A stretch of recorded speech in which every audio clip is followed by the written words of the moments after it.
মেয়েদের গৃহস্থলীর বেশিরভাগ সময় চলে যায় কিচেনে। সো সবসময় আমরা চাই কিচেনটা যেন পরিষ্কার থাকে, তেলমুক্ত থাকে, চর্বিমুক্ত থাকে অ্যান্ড ক্লিনিংয়ে খুবই ইজি হয়।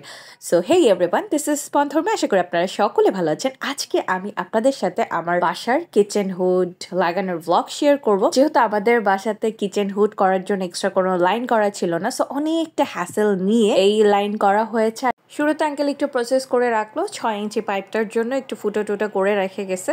এরপর আমরা দুজনে মিলে চলে গেলাম ইলেকট্রিক জিনিস কেনার জন্য। যেহেতু আমার বাসায় আদার্স কোনো পুরুষ মানুষ নেই, সো আমাদেরই দৌড়ে দৌড়ে সব কাজ করতে হয়, বিশেষ করে আমি বাসার মার্কেটিং ম্যানেজার। তো চলে গেলাম ইলেকট্রিক যে জিনিসগুলো দরকার ছিল। ফার্স্টে আমাদের যেহেতু একসাথে হুডের কাজ পাশাপাশি ইলেকট্রিক চুলা বসানোর জন্য বিভিন্ন জিনিসের দরকার ছিল, সব কিছু নিয়ে টোটাল বাসায় চলে গেলাম। শুরুতে যেন আর্থিং না হয় এই জন্য এখান থেকে লাইন প্রসেস করে তারপরে হচ্ছে হুডের দিকে চলে যায়। এখানে আমরা 3টা হোল্ডার সেট করেছিলাম, একটা হুডের জন্য, বাকি 2টা ব্লেন্ডার, ইলেকট্রিক চুলা, রাইস কুকার এইসব লাইনের জন্য। যেহেতু রান্নাঘরে ম্যাক্সিমাম এগুলো করাটা এখন সেফ, বাসায় বাচ্চা আছে, রুমে করতে গেলে মানে তুলকালাম কাণ্ড ঘটে যায়, তো এই লাইনগুলো করতেই যতটা টাইম চলে যায়। আর এই যে আমার বাসার অলস পুরুষ মানুষ বসে বসে টিভি দেখছে, কার্টুন দেখছে, তার আর কোনো কাজ কাম নাই।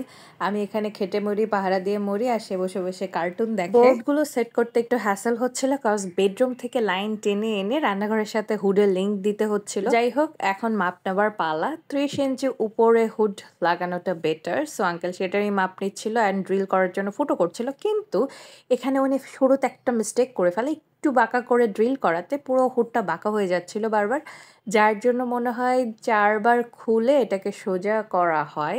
আর টাইলসের ঘর ফুটা করলে মনে হয় বুকটা ছ্যাত করে ওঠে। যাই হোক, আমি অনলাইনে অনেক ঘাটাঘাটি করে দেখলাম যে এদের এই স্লিম ফিটটা ভালো, সো কয়েকটা শোরুম ঘুরে এটাই নেওয়া হলো। এখন দেখা যাক ইউজিংয়ের পরে বলতে পারবো যে আসলে কেমন হয়। এই তো অনেকটা সেট আপ করা হয়ে গিয়েছে।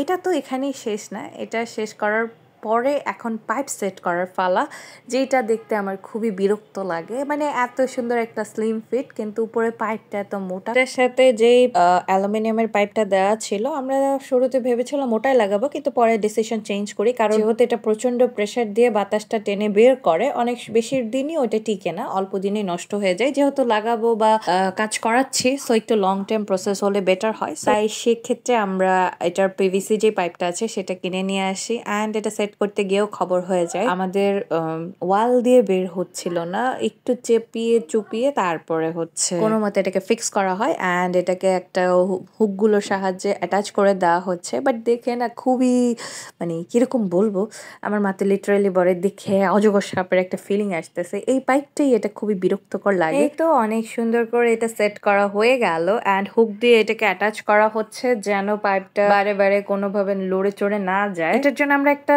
ঢাকনা কিনেছিলাম, সেটা ওয়াল দিয়ে বের করা যায়নি কারণ ঢাকনাটা একদম 6 ইঞ্চি মোটা আর ওয়ালটা আমরা একটু কম ছিদ্র করেছি। তো যাই হোক, এটা একদম সেট আপ হয়ে গিয়েছে। এরপরে তোমাদের সাথে আমি ইউজিং এর একটা রিভিউ শেয়ার করব যে অ্যাকচুয়ালি এই মডেলটা কেমন। আর লাস্টে যতখানি ওয়াল ফুটা হয়ে ফাঁক দিয়ে ছিদ্র ছিল বা ফাঁকা অংশ ছিল, সেগুলো আঙ্কেল সিমেন্ট দিয়ে ভরাট করে দিচ্ছে যেন কোনো ধরনের কোনো আর পোকামাকড় বা ওয়াল ফাঁকা হওয়ার যে বাজে যা দেখা যাচ্ছে সেটা না হয়। আশা করি তোমাদের ভিডিওটি ভালো লেগেছে।